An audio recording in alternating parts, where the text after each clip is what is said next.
Hi, everyone. Welcome. We will get started in a minute or so.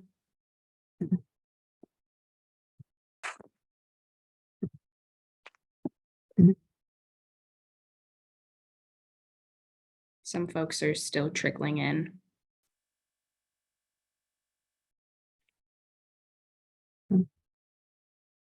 I'm here. Hi, Lynn. Thanks for joining.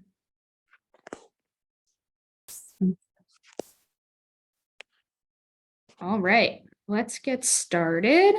Thanks, everyone, for joining our RTAG general meeting for this month. My name is Kat. I am the RTAG facilitator, and we are going to get started. Next slide, please. This is just a notification of recording. This virtual public meeting will be recorded. The MBTA may choose to retain and distribute the video, still images, audio, and/or transcript.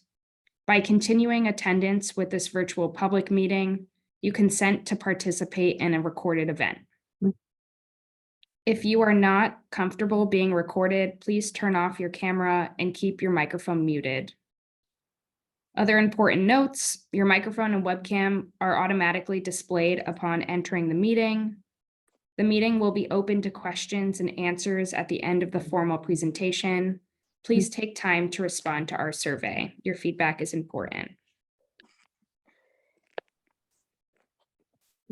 Perfect. And we're going to quickly go through our agenda. We're going to start with welcome and introductions. We're going to go through Zoom directions. We're going to have an RTAG update. We're going to do system-wide accessibility updates given by Laura Brailsford, the Assistant General Manager. Then we're going to talk about the proposed 2024 fare changes, and that will be presented by Stephen Povich, the Director of Fare Policy. Then we are going to have the system-wide accessibility feedback session. Then we will move on to ride updates given by Michelle Styler, the Chief of Paratransit Services. Then we will have a ride feedback session, and then we will end with closing remarks. Next slide. Zoom directions for ASL interpreters. Our ASL interpreters today are Rachel Juleson and Elizabeth Keegan. To view their video, find the interpreter's video in the gallery. In the top right corner of the interpreter's video, click the ellipses, then click the pin video option. This will keep the interpreter's video on your screen. Zoom directions for cart captioning. Our cart captioner today is Denise Gracia. To start viewing closed captioning, click closed caption with the CC icon. A tip is to click and drag the closed captioning to move its positioning in the meeting window. To adjust the caption size, click the upward arrow next to Start Video / Stop Video. Click Video Settings, then Accessibility, and move the slider to adjust the caption size.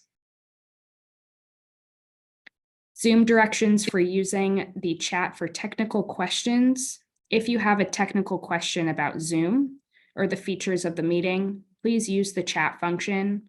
Our technical assistant will attempt to troubleshoot your problem and get back to you. All right, so unfortunately, our co-chairs for our executive board were not able to make it to our meeting today due to some circumstances, so I will be giving the RTAG update.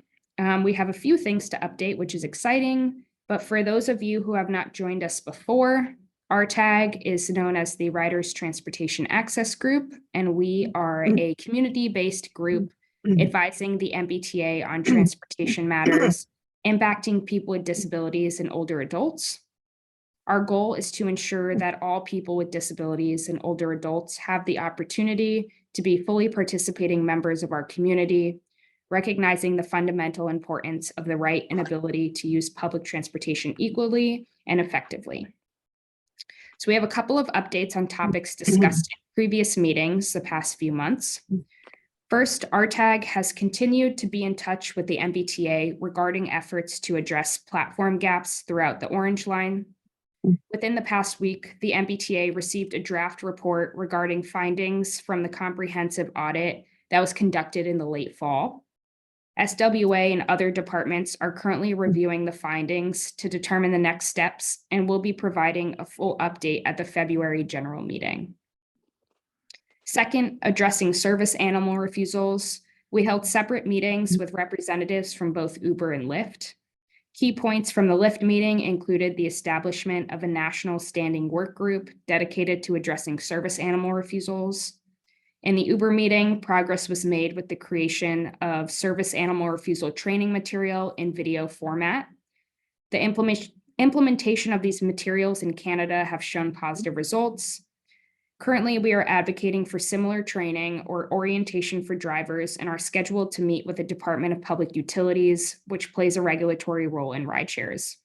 Our representatives from RTAG, Disability Law Center, and Bay State Council of the Blind will participate in this meeting to discuss potential solutions, including the possibility of mandating training for drivers. Additionally, members of the Daniels Feingold Plaintiffs Group and the RTAG Executive Board met with the Secretary of Transportation's team at MassDOT.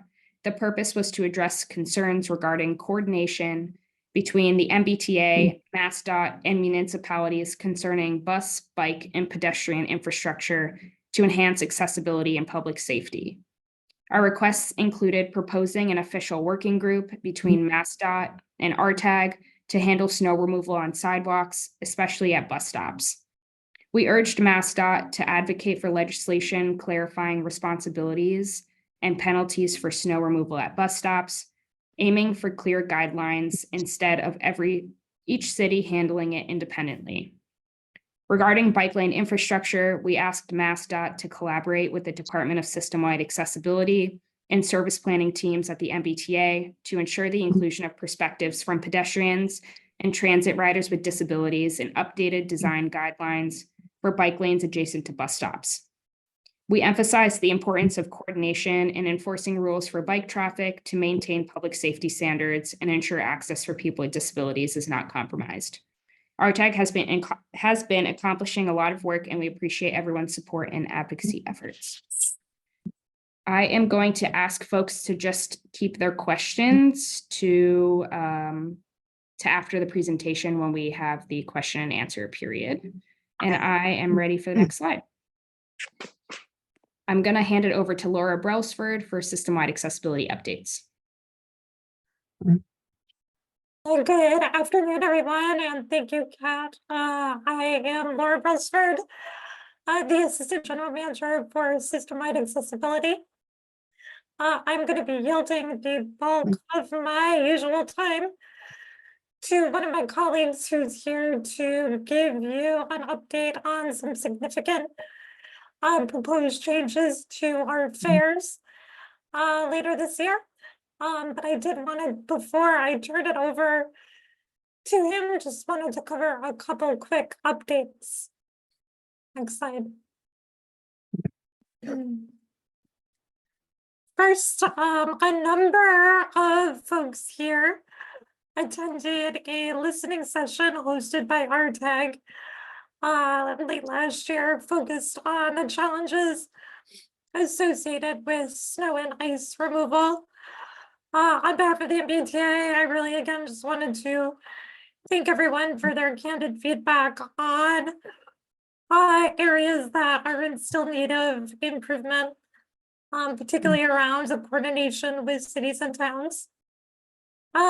Given that we are well into winter at this point and have a couple storms under our belt, I just wanted to quickly remind folks of some important information.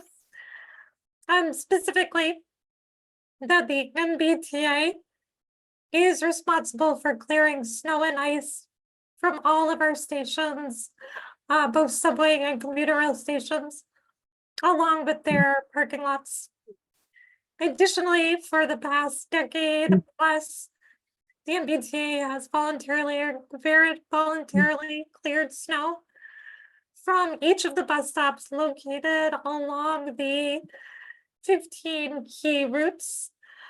And those include the route 1, 15, 22, 23, 28, 32, 39, 57, 66, 71, 73, 77, 111, and then the silver lines, silver line 1 through 5.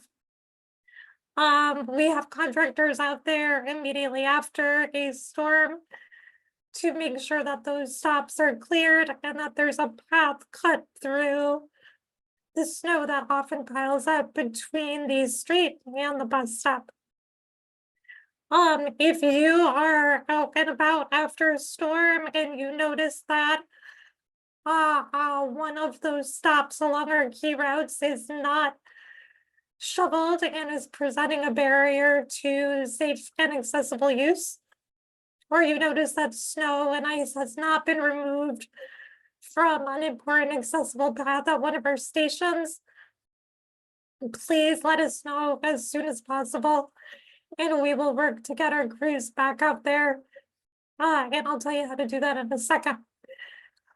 For all other locations, so for all of the other bus stops located in our system, if you run into an issue, we would encourage you to please notify the city or town in which that bus stop is located, to notify them that that snow is presenting an accessibility barrier for you.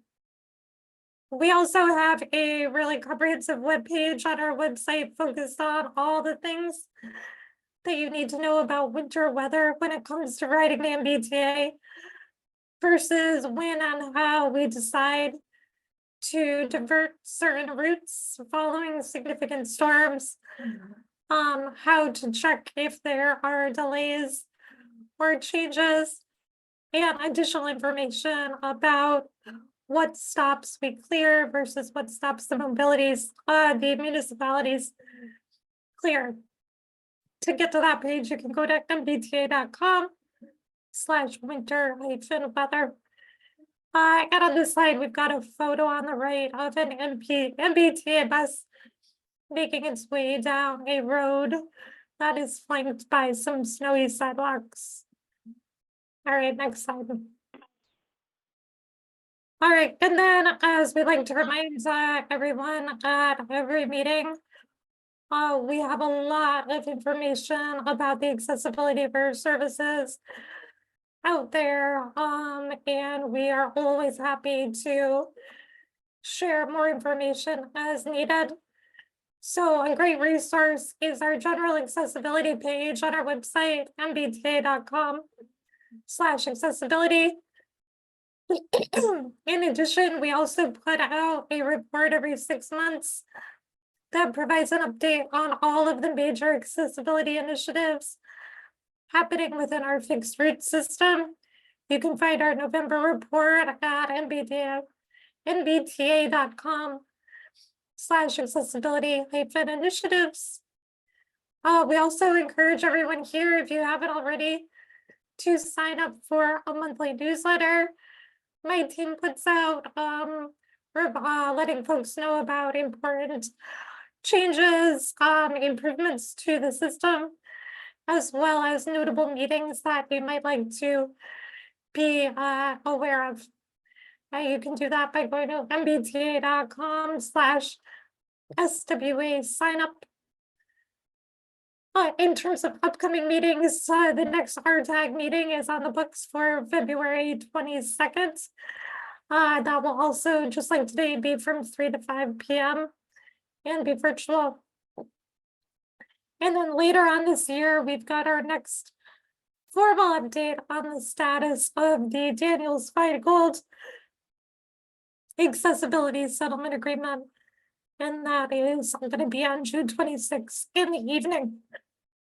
But most importantly, I want to remind everyone that if you have a question, a complaint, or a commendation, whether it's related to snow removal or any other issue, we want to hear from you. And you can get in touch with us by calling our main Customer call center at 617-222-3200. For those of you that use Relay, just call 711. You can also send feedback to us using our online feedback form at the mbta.com, and then click on support at the top of the page. Or you can always tweet at us by tweeting at MBTA.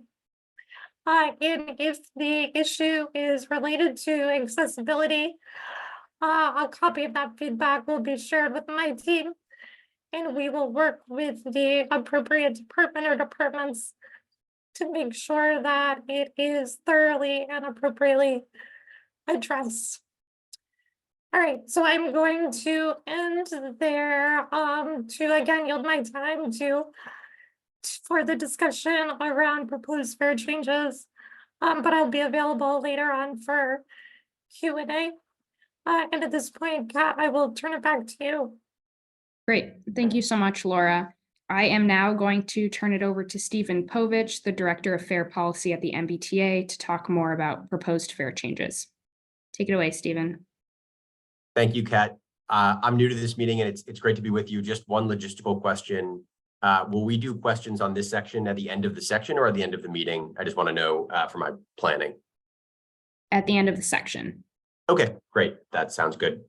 So I'm Stephen Povich. I'm the Director of Fare Policy and Analytics at the MBTA. Like I said, I'm super excited to be with you today to talk about some proposed fare changes.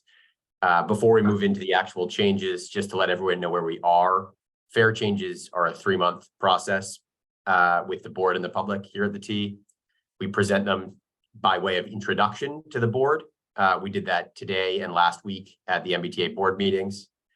We're taking public comment through the end of February, and then we'll return to the board for a vote, making any changes based on the public's feedback in March. So this is the beginning of the process. Like I said, actually, this group is lucky enough to be the first public engagement beyond the board. So appreciate you all coming to listen. So we can go to the next slide and I'll walk through the changes. The cornerstone of this fare change proposal is an expansion of our reduced fares to include income eligible riders. This kind of expansion has been described a lot of different ways over the years, something called a low income fare program, a means tested fare program. We're talking about the same thing here, an expansion of reduced fares to riders with lower income or who are income eligible. The second are a couple of small changes that I'll touch on at the end. We can go to the next slide, please. I think it's first important to set the context both locally at the MBTA and nationally across the country on income eligible reduced fares. Here at the T, as you probably know, we have a number of reduced fare programs. Children ride free, middle and high school students and low-income youth ride for a discount. Riders with disabilities ride at a discount, and blind riders ride free. And seniors also ride at half fares. As you can see from this chart, low-income 26 to 64-year-olds don't have any reduced fare program to support their affordability challenges on the MBTA today. And we're proposing to fill in that gap by expanding reduced fares to include low-income 26 to 64-year-olds. And then nationally, we know that this is a proven policy. 6 of the top 10 transit agencies are already offering reduced fares to low-income riders. 19 of the top 50 are offering these kinds of discounts, and most of them are setting their cutoff at 200% of the federal poverty line and providing half fares, which is what we're proposing. We can go to the next slide. So our proposal here, again, is the expansion of our reduced fare catalog of prices to riders with low income. Riders will demonstrate to us that they are eligible for this program, not by sending us their tax returns or income or pay stubs or anything like that, but rather riders who are enrolled in other programs that demonstrate lower income will be eligible for this program. So SNAP and Mass Health programs that already verify your income will be used to demonstrate that you're eligible for our program. Importantly, alongside this new eligibility for reduced fares, we will be, for the first time, extending reduced fare eligibility to riders with low income and seniors on our paratransit service, The Ride. So as you may know, if you're familiar with the ride, we don't currently apply our reduced fare discounts to that service. For the first time, we're proposing to increase or enable reduced fares on the ride, again, for riders with low income who are qualified for this program and for seniors.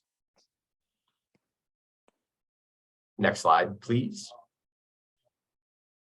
I'd like to now touch a little bit more deeply on the eligibility threshold.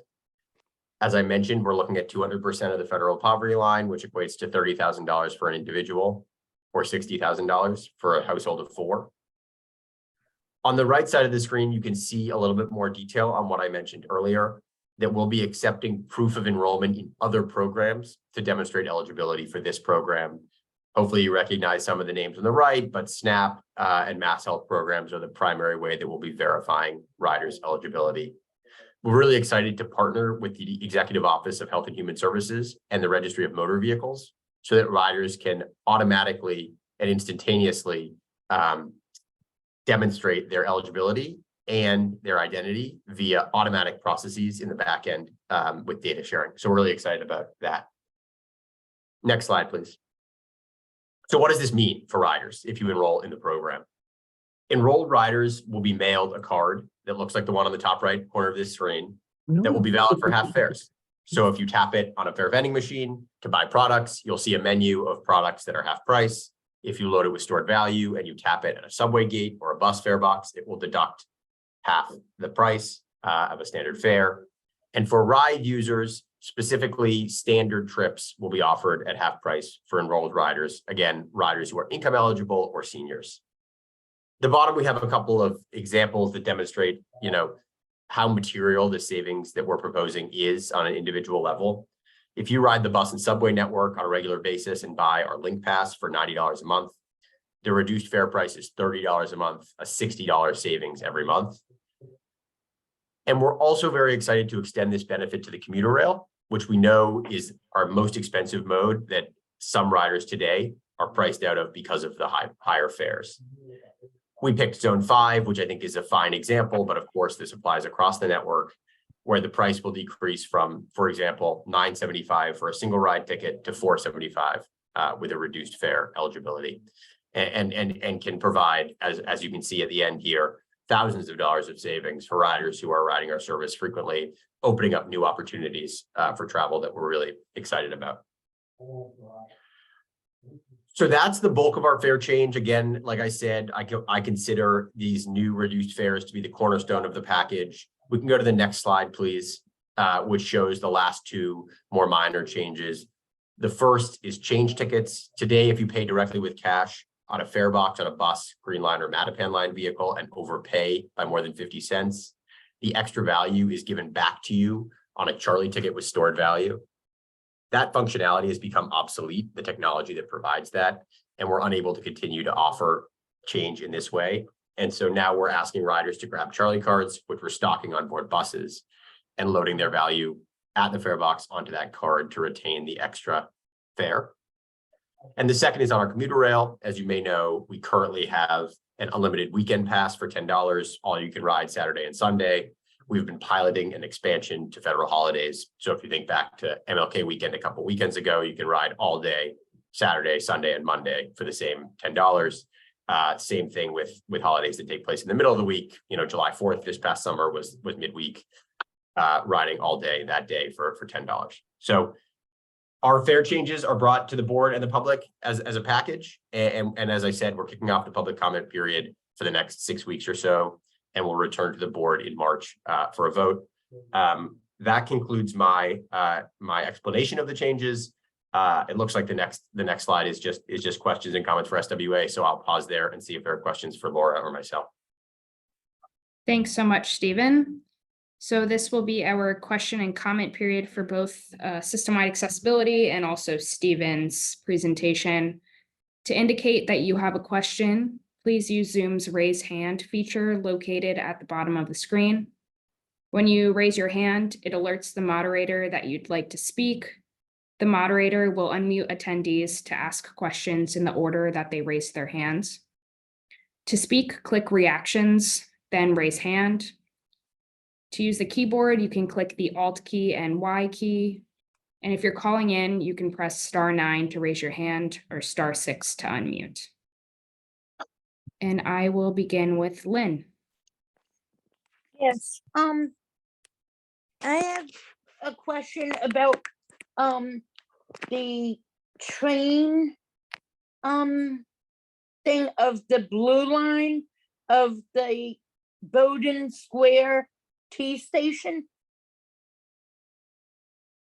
To have an elevator, or the escalator has not been working. And there's a lot of stairs. Would they ever do an elevator there or anything like that? Laura, can I pass this off to you? Yes, definitely. Lynn, that is a really good question. So as you mentioned, and for everybody's awareness, the Bowden Station on our blue line is actually the only inaccessible station in our heavy rail network. So between the red line, orange line, and blue line, Bowden is our last remaining inaccessible station. For up until last year, there was an escalator that would bring folks from the lobby level close to the street level of the station, which many riders benefited from. About a year ago, the escalator was taken out of service due to concerns about its structural integrity. This escalator was, I believe, over 30 years old and really in need of significant upgrades. Upon very close inspection, it was determined that the escalator could not simply be repaired, that it would need to be completely rebuilt. It gets tricky from there in that the existing escalator was so old that in order to construct a compliant escalator that meets 2024 standards, it would require an entirely longer escalator and ultimately require a pretty major redesign of the station. So we immediately shifted into looking at what other accessibility upgrades could be made, because we know that ultimately, if we really significantly upgrade the station, we need to construct an elevator as well. So there's actually just a meeting a week and a half ago where we were reviewing a number of different options. And I think we're gonna likely have a recommendation in the next couple of months. One factor in this is the fact that there are some proposals on the table for a much bigger initiative that would include building a connection between the red line and the blue line. This is referred to as the red-blue line connector. And that project would ultimately redesign Bowden altogether. So if we determine that that project is moving forward, we would not put $20 to $30 million into renovating Bowden as it is. So I just share that because there's a lot of factors going into how to handle this. I really appreciate everyone's frustration and patience as we work to figure this out. I know losing that escalator has been a loss. As you may very well be aware, Government Center is just about a quarter mile away, and is sort of where we've been directing folks who are able to use that station instead of Bowden. Thank you. Thanks, Laura. Thank you, Lynn. Jennifer's. And, Lynn, I'm gonna let other folks ask questions. If we have time permitting, I'll get back to you. okay. Go ahead, Jennifer. Hi, Jennifer Smith Workman, subcommittee member.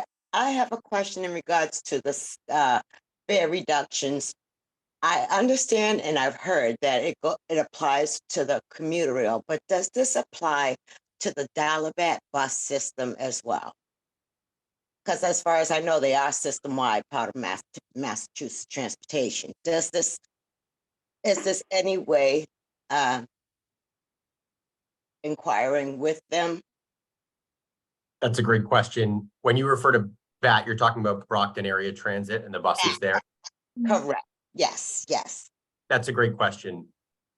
Today, this is an MBTA only initiative, so it covers all MBTA services, the MBTA buses, subway, commuter rail, ferry, and paratransit. But it's not an interagency initiative in terms of including Brockton Area Transit today. We are always in communication with our RTA partners, including Brockton, and appreciate that it would be great to apply these discounts across the state and not just across our system. But today we're proposing just here at the MBTA, but I appreciate the comment. Okay, all right, great. Thank you. Thanks, Jennifer. Thanks, Stephen. Debbie Weathers, you're next.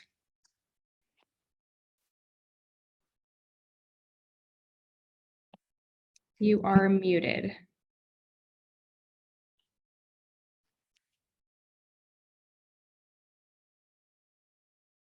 All right, I will pass it back to Lynn for a question and we can revisit Debbie. The other question is at Reservoir, there's those stairs. Are they gonna rechange that to make it accessible for everyone? Can you repeat the station you were talking about, Lynn? Reservoir T station, the green line? Laura, do you have a response for that?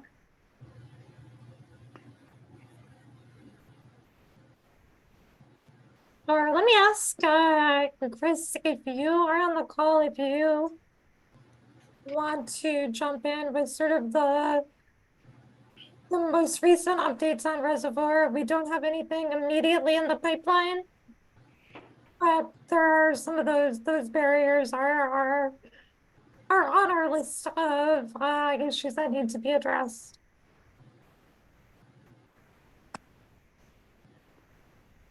All right, I don't think we have Chris with us today, but Lynn, I can absolutely follow up with you on Reservoir after. Great. Okay, thanks a lot. Thanks, Lynn, for your questions. Thanks, Laura. Debbie, are you there? Yes. Go Can ahead. you hear me now? Yes. Okay. Debbie Weathers. I have a question about the system-wide.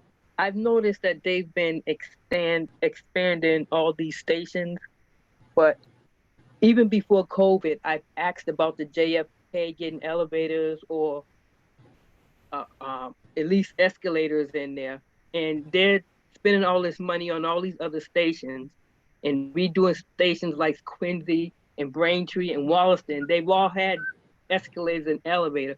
When are they going to do something about JFK? That's a major station. The Kennedy Library is there. When are they going to do something about that, fixing up that? All they did is put in an extra long ramp, and that's not cutting it. Debbie, I have a follow-up question for you. Are the escalators and elevators working at JFK? We don't have any. That's the point. Okay. Laura, I am going to pass it There to are none. And I brought this up way before COVID when they had in-person meetings, when they was going to do something about that. But I see they're spending all this money, and they've already like Wollaston, Quincy, Braintree. That's the newest line we've got. They've been redoing them and upgrading them, but nobody's touching JFK. Okay. And they're extending all these other, like the commute orange line, blue line. They're extending them further out of the city, but they're not fixing up JFK. I don't understand this. Okay, Laura. Yeah, so Debbie, a very fair question about how we set priorities for major accessibility investments, and that's something that is probably a longer discussion that we'd be absolutely happy to have at some point. In a nutshell, we really do look at a number of factors, including where the sort of where the highest rates of elevator unreliability are popping up, and where the greatest need are related to ridership and station rider feedback, all sorts of things. Also, candidly, related to the feasibility of the upgrades themselves. But I will tell you specifically with JFK UMass, this is a station that is high up on our priority list. And in fact, last year during our capital funding cycle, a chunk of money was dedicated to begin the scoping of what a station redesign would look like. That station needs many, many, many significant updates, well, well outside of just accessibility upgrades. And we are working to sort of understand what that scope would be and to figure out how we could advance such a large project. Cost estimate for a fully modern and compliant JFK is in the neck of $100 to $150 million, which is, a significant investment. But I think across the agency, there's consensus that it's an important location. It's an intermodal station. It serves the university as well as the library, as well as a number of housing opportunities. So, yeah, this project is advancing. It will be a slow process, though, given the complexity and the cost. Thanks, Laura. Thanks, Debbie. Before I pass it on to Jerry, I'm just going to read Abby's chat.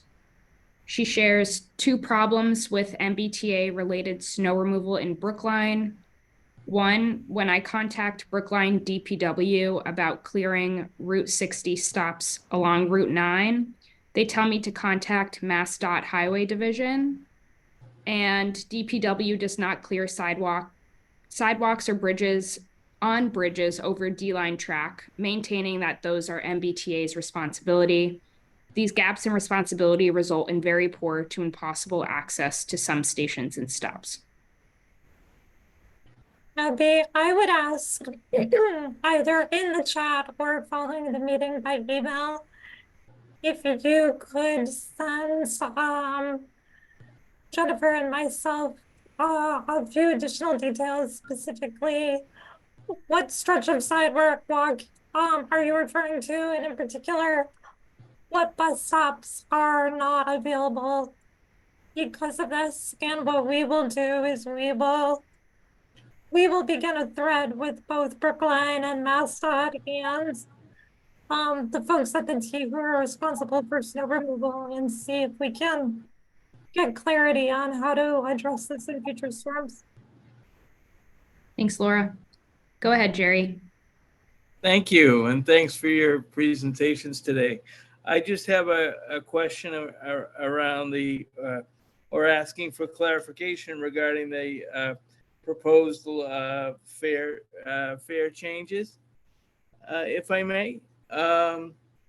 You said at the beginning of the presentation that it's meant to fill in the gaps for folks 25 to 64 who aren't already eligible or aren't currently don't have the TAP pass or the senior pass or one of the other income based programs that the T currently offers, and yet you said that you've said that you would offer this program for eligible folks on the ride.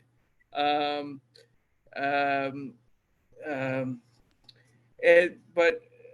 so to me, I'm a little bit confused, because in order to use the ride, you have to have a disability. So wouldn't that make you eligible for one of the other, like a TAP pass or one of the other programs?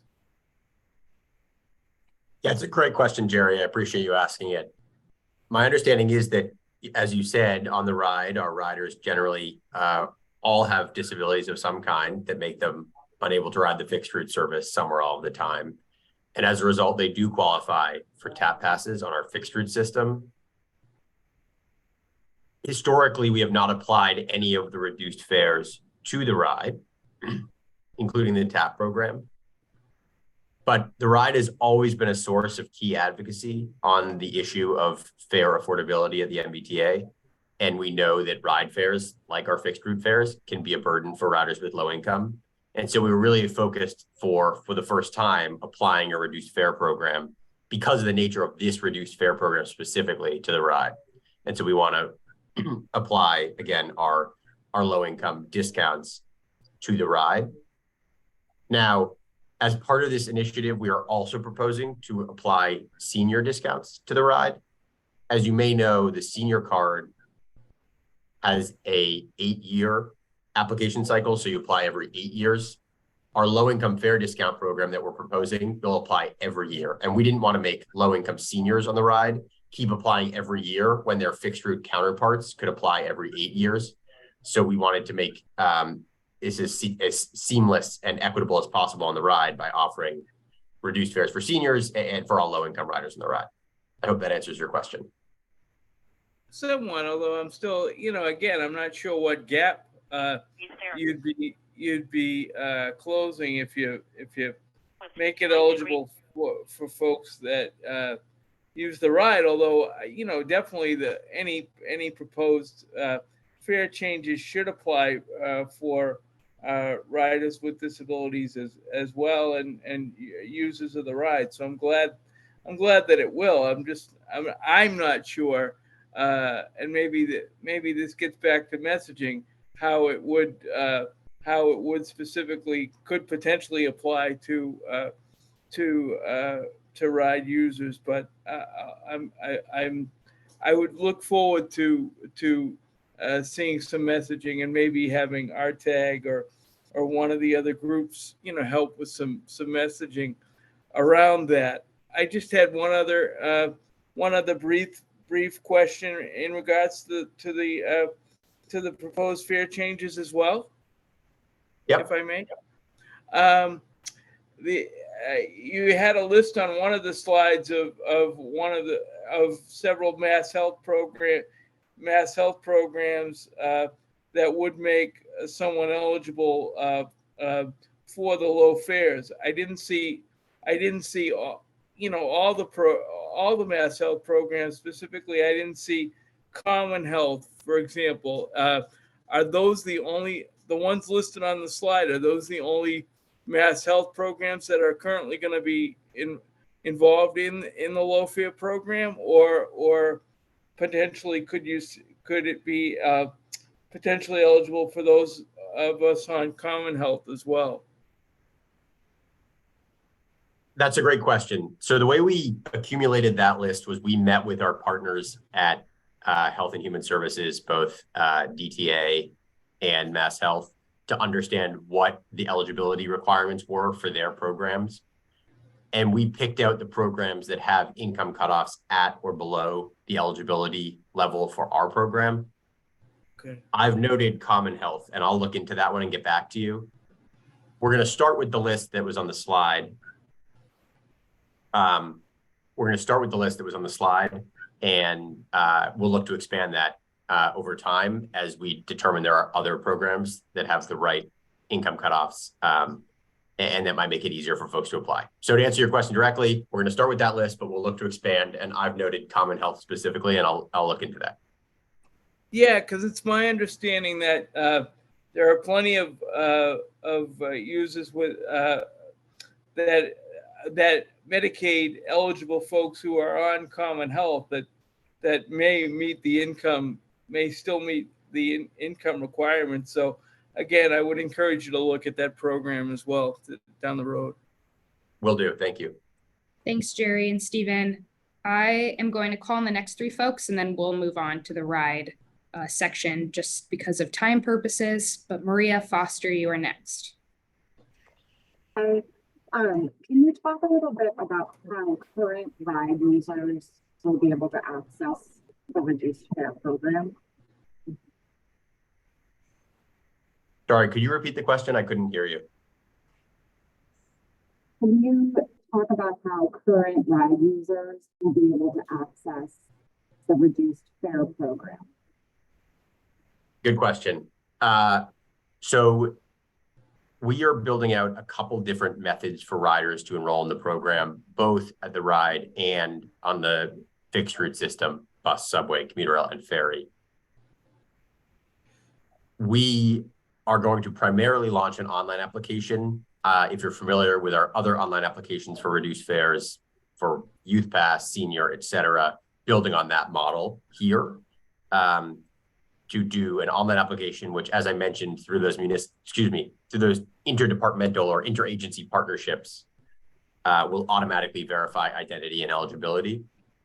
We know that an online application doesn't work for everybody, and so we've released an RFP actually yesterday for community partner support. So organizations around the entire MBTA service area who can provide a place for riders to walk in and apply in person, because the online application doesn't work for them or because they'd prefer to apply in person. So those will be the two ways folks will apply. And then once folks are in the program, as I mentioned, on the fixed route system, riders will be mailed a special card. On the ride, we're still working through the details on exactly how the discount will be applied to your ride profile. But we, again, intend to offer half fares for folks who are qualified on an automatic basis. Thank you, Stephen. Thanks, Maria. And Joanne, go for it. I'm sorry I missed the beginning of the meeting. I got to look up those fare changes. I don't want anybody to be jealous of other places and stations. Wollaston was redone because it was the last inaccessible station on the Red Line and one of the last, and next to the last inaccessible station in the system for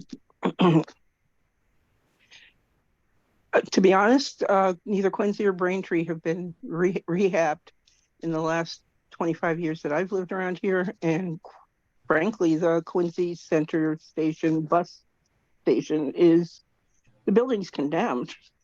So don't be jealous. I deal with those long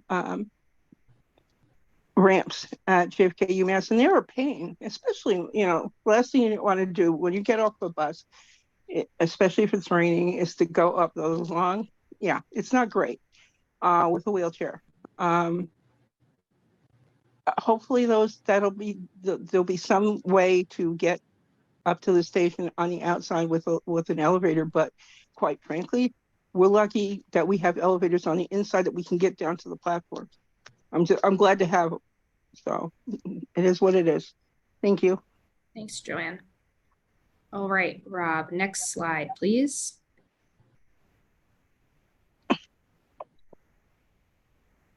I am going to pass it off to Michelle Styler, the Chief of Paratransit Services, to give the ride updates. Hey, great. Thank you for joining this afternoon. If we can go to the next slide. We saw a slight decline in ridership from November to December. However, year over year, there was a 12% increase in ridership. And that's the comparison between December 2022 versus December 2023. The breakdown of trips for December is 66,709 trips provided by dedicated service providers and 59,390 trips provided by non-dedicated service providers. And to split it out further, 13,475 were integrated trips shifted by track. If we can go to the next slide, please.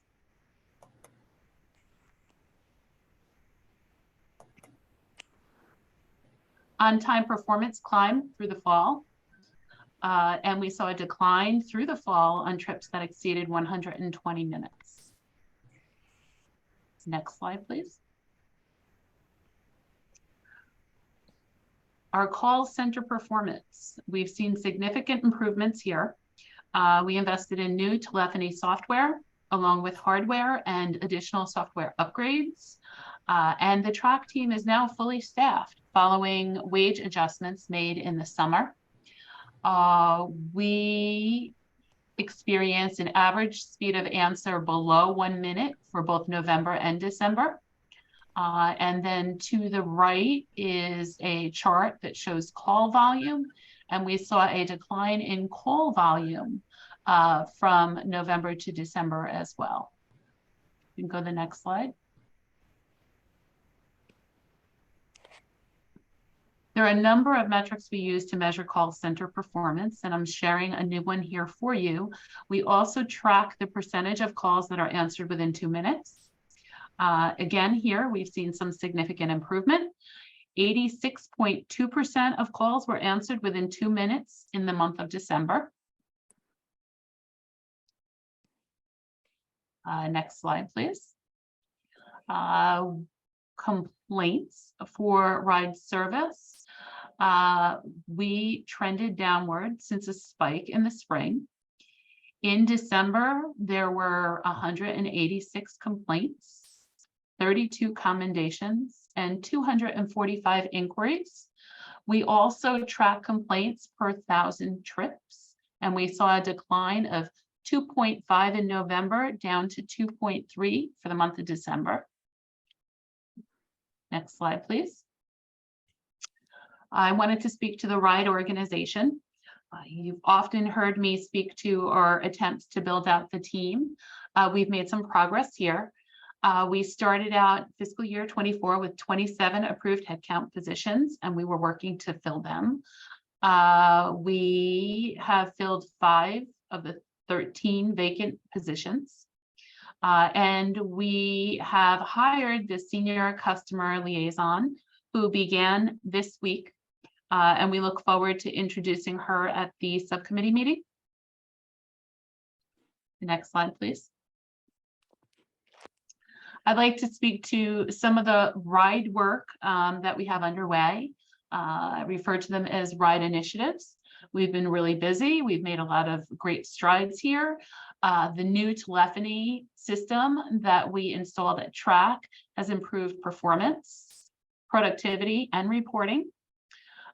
We have also partnered with the technology and innovation team to review RIDE technology, assess our needs, and develop a long-term plan to address them.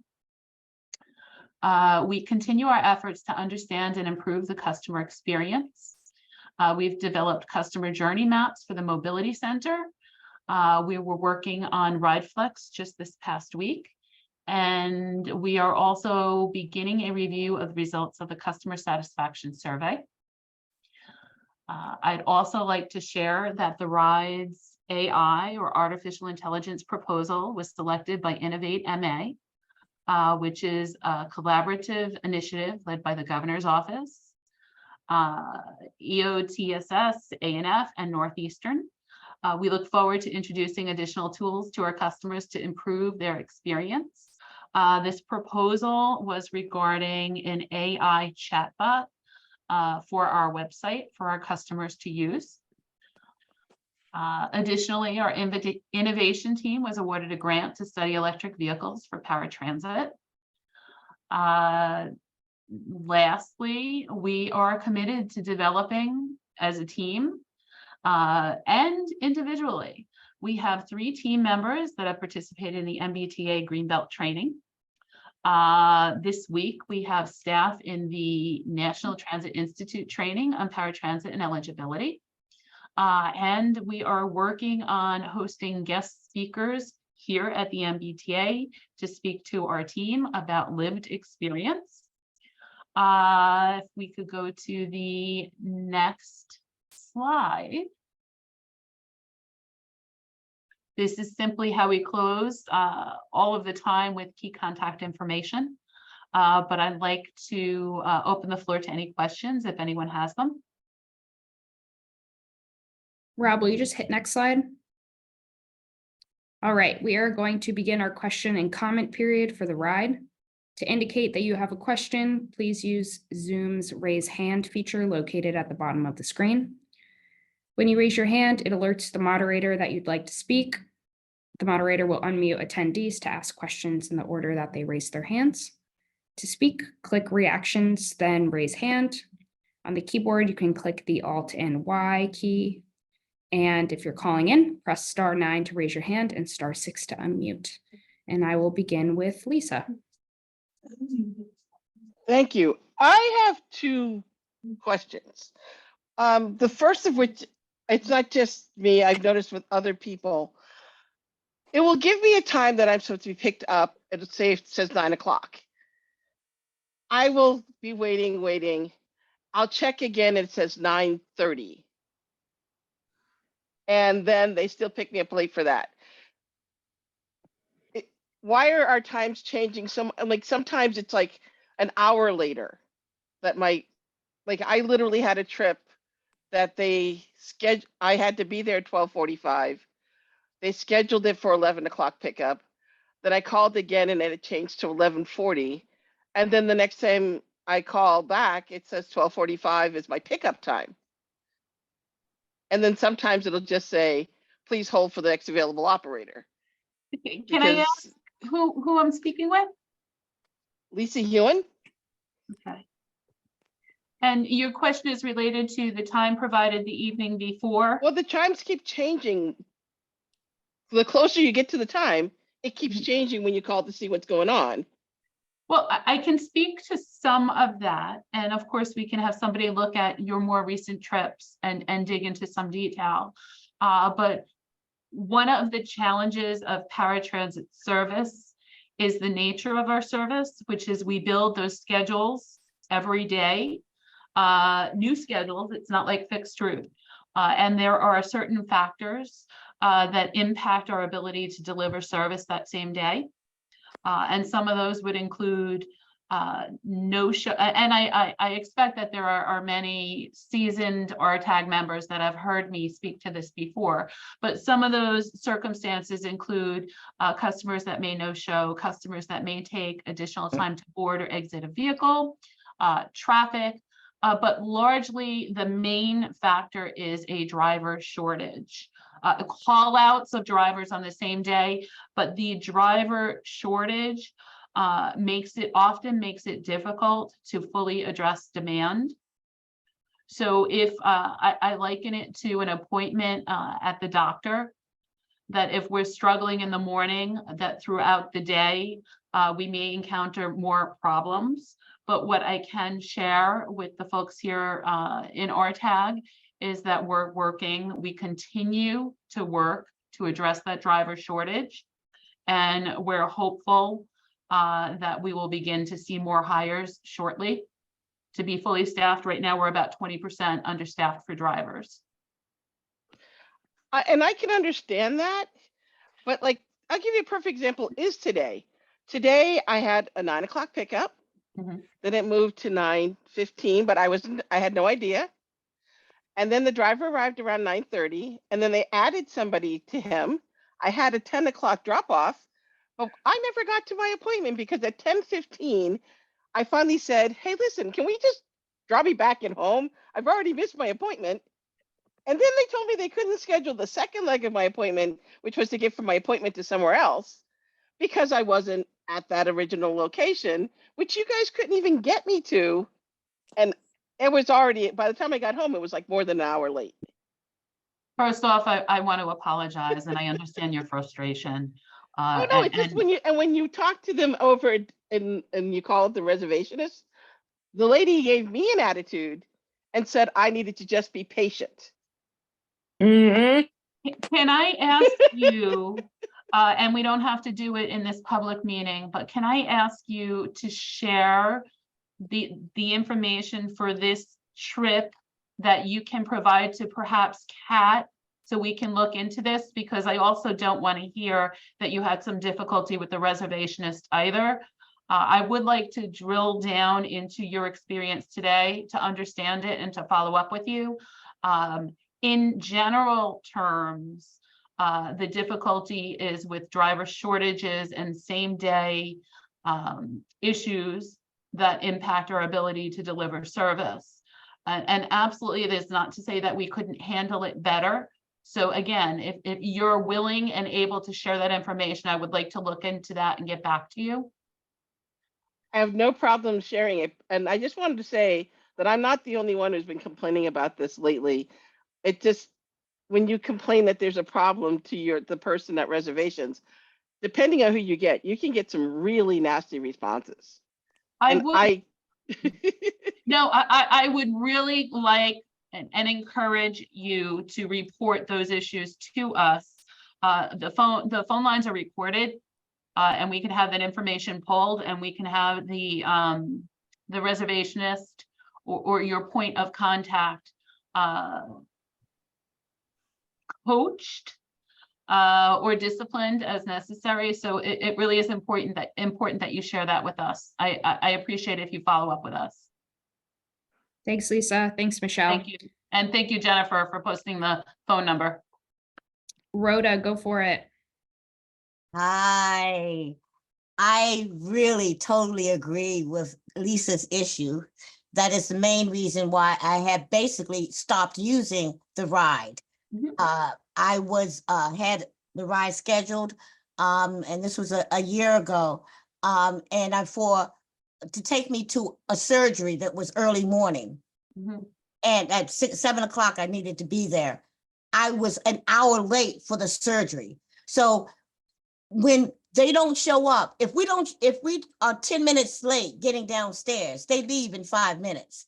So we're not being treated fairly all the way around with this ride program. And some of the reservationists that are on the phone, if you get upset, they tell you, I can't take your attitude and I've been hung up on, but I have an issue and they don't want to address it, and I'm supposed to be just patient.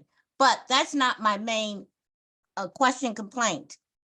I have been now reverting to using the ride, to Uber.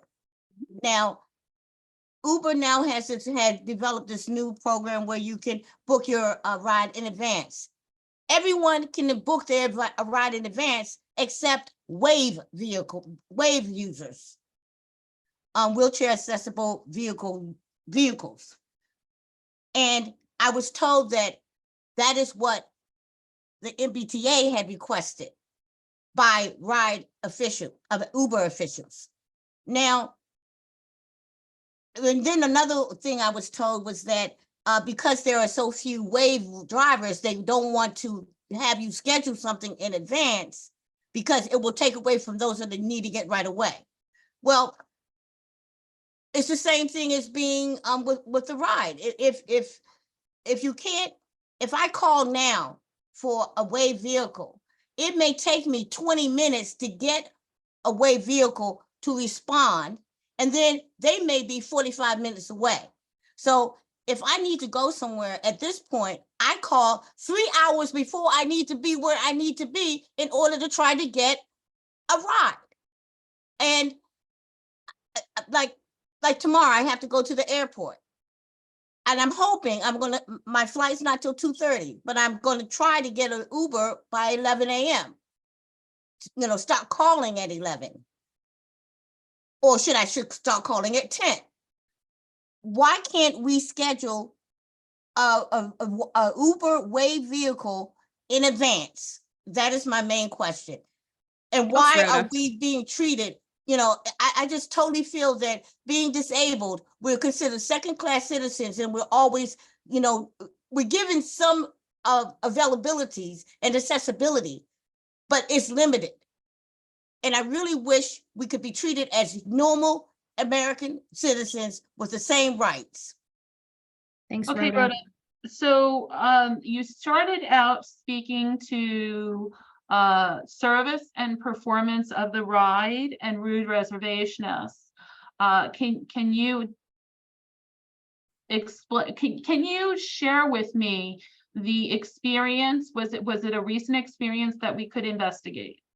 Michelle, I'm just going to have you respond to the wave scheduling question just for time purposes, and then Rhoda and I can chat offline about driver behavior. The issues with the ride, Kat and I have talked about. Okay. Yeah, if you could just touch upon that, that would be great, Michelle. Okay. I would like to speak to my team about the requirements with respect to booking wave trips. And I can follow up with you via Kat. Rhoda? Yes. Have you, again, and if there's any additional information with respect to your booking of wave vehicles and delays, if you could share that with Kat as well, and we can follow up. Yes. Yeah, Michelle, I do know that folks have quite a few folks have asked about not being able to schedule waves in advance. So maybe that's a Okay. topic we could touch upon at a future meeting as well. Okay, I will take that back to our team and we'll look at it and we'll be prepared to speak to it in the ride subcommittee meeting. Sounds great. Thanks, Rhoda. Thanks, Michelle. Thank you. James Higgins.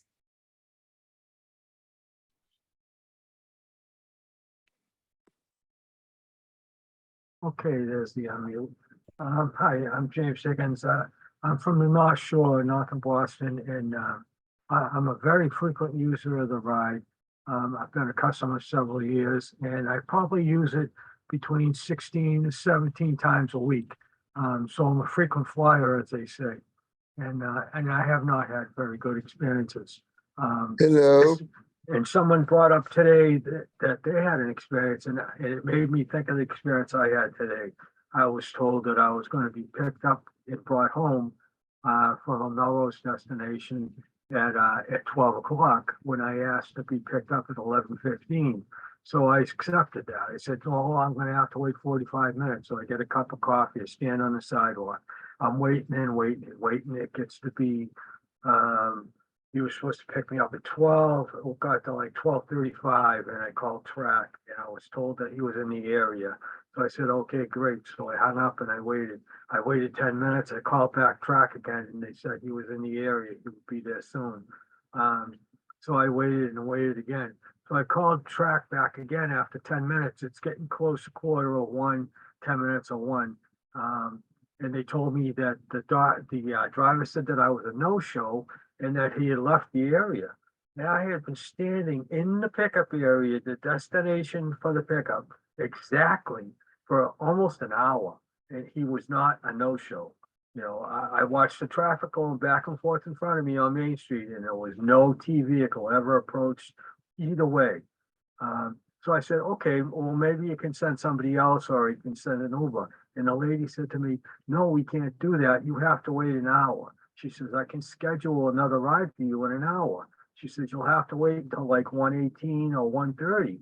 And I said, "You gotta be kidding me." I said, "I'm standing here for all this time on the sidewalk and the guy leaves and says I'm a no-show, and it's not the first time it's happened in that location. I don't know what the problem is, but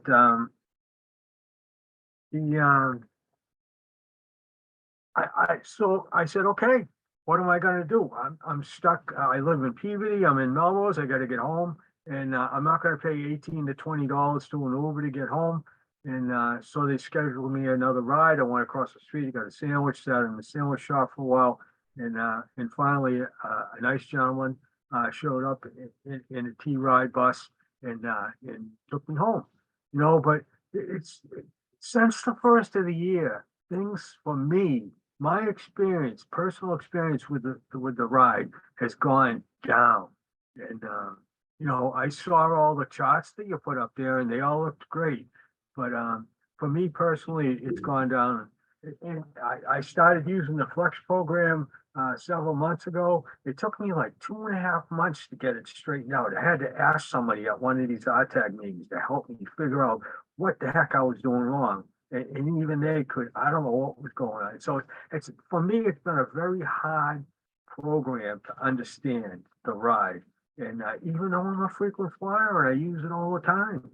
So I don't know. I felt the need to throw that out there, and I'm just feeling frustrated. And like I say, I'm in the ride 16, 17 times a week, and at least twice daily, sometimes 3. So I don't know. James, can I hop in there? Yeah. Again, I want to say that I'm sorry. We know that there are challenges with respect to on-time performance. Oh, yeah, I understand that. At the risk of repeating myself, this is largely driven by driver shortages. But when I hear about this no-show and this disconnect, that concerns me. I can, again, it's information that I'd be happy to take, because if we can look into the driver and where they are, perhaps there's a systemic issue we may be able to address. Sometimes there's a disconnect on addresses, but I will share with you, we are hopeful that we are aligning to hire up to be fully staffed shortly. And we do believe that doesn't solve all the issues, but we did focus when I spoke to our numbers, that was an investment in our call center.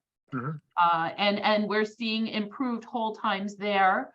And I'm trying to be quick. Let me wrap this up quickly.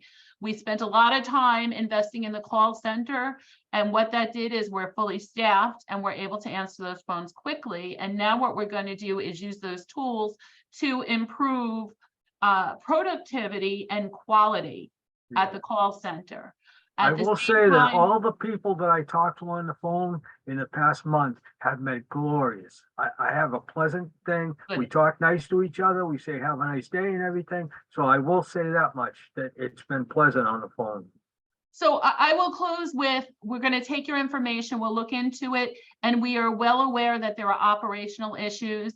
Some of them we can address, like this no-show, and others, those delays are related to driver shortages, and we are working on that. We continue to work on that. We're well aware of that, and I'm committed to resolving it. Okay. Thanks, you. James. Thanks, Thank you. Michelle. Debbie, go for it. Hello, Debbie Weathers talking. I experienced a lot of what they experienced in also, but what I want to talk about this time was like yesterday when was supposed to be picked up. I tried to do the ETA with the text and it wasn't working, so I had to call. And when I called, I spoke to dispatch. And I asked her for my estimated time of arrival because it was already past my time. And I also asked her for the vehicle number so I wouldn't have to run out to every vehicle. Well, when I gave her my ID number, they usually ask, once they pull it up, they ask my name. But this person that I was speaking to, I gave her my ID number and it was like, I'm waiting and I'm waiting. And I hear in the background, she's having conversations with everybody else in the office. And I'm still waiting, and I'm going, hello, are you still there? Hello, hello. And she just having all this conversation about something else, has nothing to do with my number, and answering questions about what they did with this and what they did with that. So I'm like, hello, hello. Finally, she says, hello. I said, are you still there? She said, yeah, I'm trying to look it up. I'm like, it don't take that. I'm thinking to myself, it don't take that long to look it up. Then finally she comes back to me and she says, your name? I gave her my name. And then she says, what was it that you wanted? I said, I needed to know my estimated time for the driver to pick me up because he's already late, and the vehicle number. And she goes back, she said, oh, I'm new to this. And I'm thinking to myself, if you're new to this, why are you making all this conversation to answer a question that has nothing to do with what's going on? And I couldn't understand why she was so involved with whatever they were talking about in that office instead of finding out this information for me. And then when she finally came back, she told me my vehicle would be there at 11:08. It was already 11:08. The vehicle didn't arrive till like 11:30. Debbie, I was appreciate just you. amazed that she had conversations in the background while I'm standing here waiting, and had nothing to do with what was going on. And she's supposed to be, she's new to this. So she should have been concentrating on what I was trying, the information I was trying to get from her. Debbie, I'm I hearing- appreciate you sharing. It seems like this could be another training issue that Michelle had touched upon before. So I'll ask you to submit a complaint to the ride if you haven't done so, and you can follow up with me as well. Thank you, Okay. Kat. And thank you, also Debbie. another thing they're doing is the new drivers. My street is 2 ways and they continuously park on the wrong side of the street. And I've had this discussion with safety before, and safety knows, he happened to know that particular street and the traffic is really bad. And they always want me to come out into the street and open the door where there's cars coming by. And I tell them, I am not supposed to do that. According to safety, you're supposed to turn around and be on the sidewalk. I'm not supposed to walk out in the street and dodge cars. And they'll go, well, I'll help you across. I said, that's not the point. I've been through this with safety already. And according to safety, you're supposed to come on the other side of the street. I'm not supposed to go over there. And they do it to my mother too. And she walks slower than I do. And Thanks, I'm Debbie. just wondering if they're not training the new drivers about coming on the right side of the street when you got two-way traffic coming. I'm hearing a common theme about professional behavior at our call center, and I can bring that to our call center to discuss it. We do meet with them a couple times a week. For these individual one-off complaints, we're happy to look into them. With respect to driver performance, we can again look that up. I would encourage everybody with these concerns to make sure that you report them, because we do capture them and address them. It's important that we capture them and that we take them back to our providers. This is a safety concern and we can look into that, Debbie. Thanks, Okay. Michelle. Thanks, Debbie. Thank you. I am just going to ask a question from Vita Brown in the chat. Mhm. When the ride changes the pickup time, like Lisa had mentioned earlier, does that affect the pickup time data that states the rides have been more on time? Or since the ride time is changed, then it's not tracked? We capture time, we capture the change in time when they're Okay. delayed, trips are delayed, yes. Great, We thanks, do. Michelle. And we recognize, and I've shared this, we recognize that there's, we can stand to improve our on-time performance. So the information I'm sharing, we're carving out small wins, but what we really need to do is staff up our drivers, and that's what we're working on. Thank you. Lynn, you're next.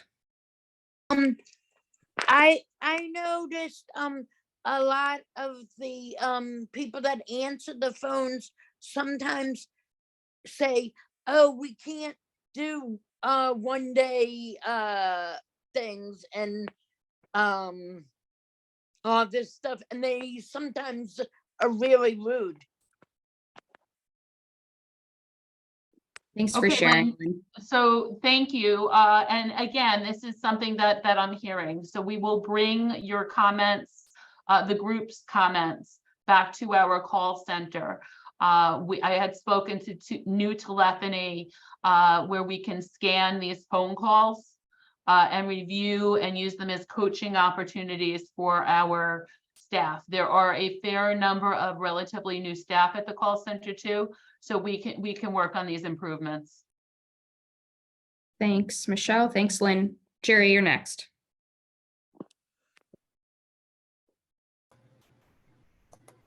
Thanks again for letting me speak, and thanks again, Michelle, for being here and listening to everyone. As you see, even though the numbers are improving, there are people behind those numbers, and for a lot of us and for a lot of people, their experiences don't reflect the positive numbers.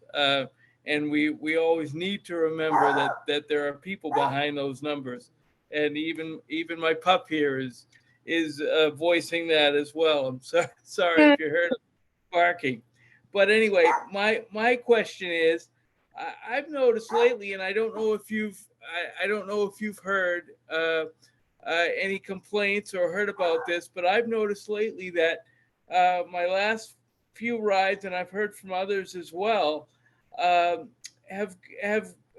the pickups seem to be scheduled the night before,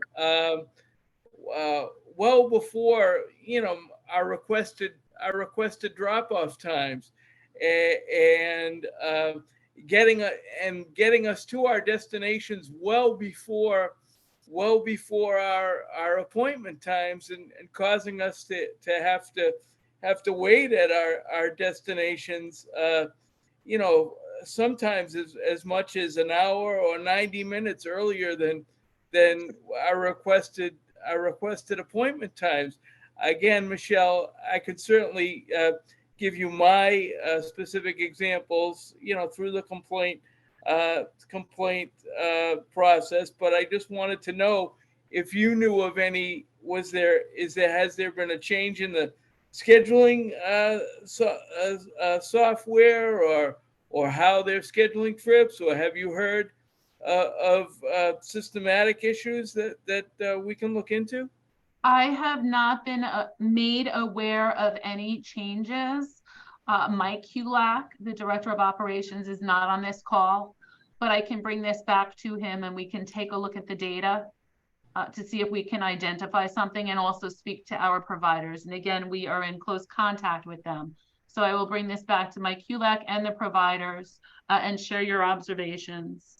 Again, Jerry, I recognize that our performance is not where it should be.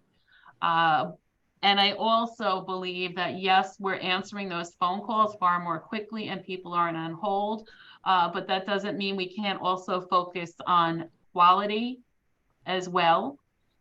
So we will go back and look at these calls and these call takers. I appreciate it, and I do, appreciate how open your team has been with RTAG, and we look forward to continuing to work with you on finding solutions to these issues. Definitely, thank you. Well, I appreciate that, and thank you. I also think it's worth revisiting some of the work that I had mentioned we're doing with our customers, which is understanding the experiences, communicating with the customers, interviewing our customers to understand where some of those challenges are. So at the same time we're tackling these operational issues, we are working to better understand what our customers are experiencing, how we can make tweaks to improve. I can't fall back on driver shortages for everything. There's some quality control here that we're working on as well. Thanks, Michelle. Thanks, Jerry. Jennifer Smith Workman. You are muted.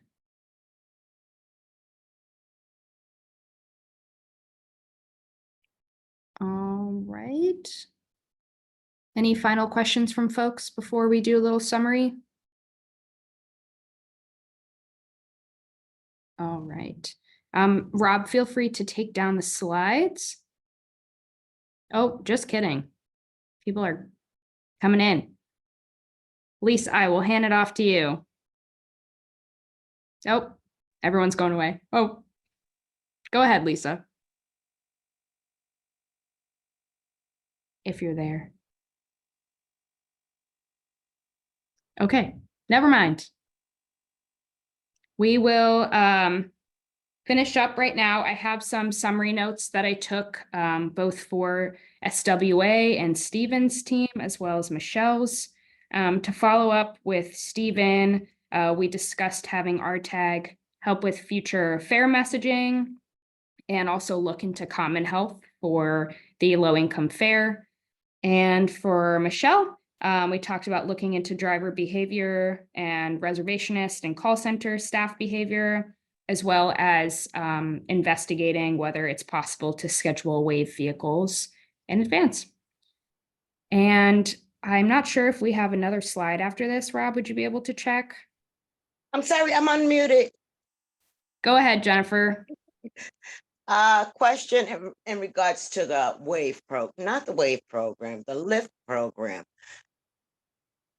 I had a trip, which I had made a complaint about Saturday. I was taken to the wrong address. And the driver ended the trip.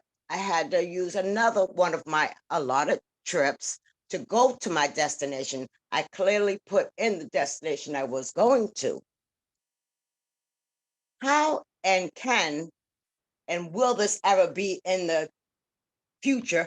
You'll be able to reissue my allotted trip that I was taken to the wrong destination. I did put a complaint in and I haven't heard anything back, but I think it's unfair for you to have to use a trip to go, one of your allotted trips to go to your destination that you clearly put in and the driver took you to the wrong spot. How are we handling things like that? Was this an integrated trip or was this a trip you booked yourself? A trip I booked myself, love. A trip I booked myself. Okay, on can you Saturday, share the a 20th. copy of your complaint? I sent the Submit whole, it here? yes, I sent it to Iris, to the Okay, complaint line. I sent I took snapshots of the whole trip. incorrected. Okay, all right. Yes. Kat, let's be certain that we do a regroup perhaps tomorrow about these open issues and customer contact information. Sounds good. Yeah, but I think it's important to follow up on Jennifer's specific concern, especially as folks Yes. quickly go through their allotted trips if they have to Yes, put in thank a you. corrected destination. I agree. Thanks, I agree. Jennifer. Thank you, Jennifer. Thank you. All right. And we have our last slide. Thank you all for attending. Our next general meeting, like Laura shared earlier, will be on Thursday, February 22nd from 3 to 5 p.m. And we will drop the link in the chat to sign up for our newsletters. And if you need to follow up, my contact information is in the chat as well. Can you also send me the link also by the email? Oh, yep, will do. Thank you. All right. Thanks, folks, for coming, and we will see you soon. Thank you, everyone, and thanks for folks from the T. Have a good night and thank you all. Thank Thanks, you. All everyone. right. Good night.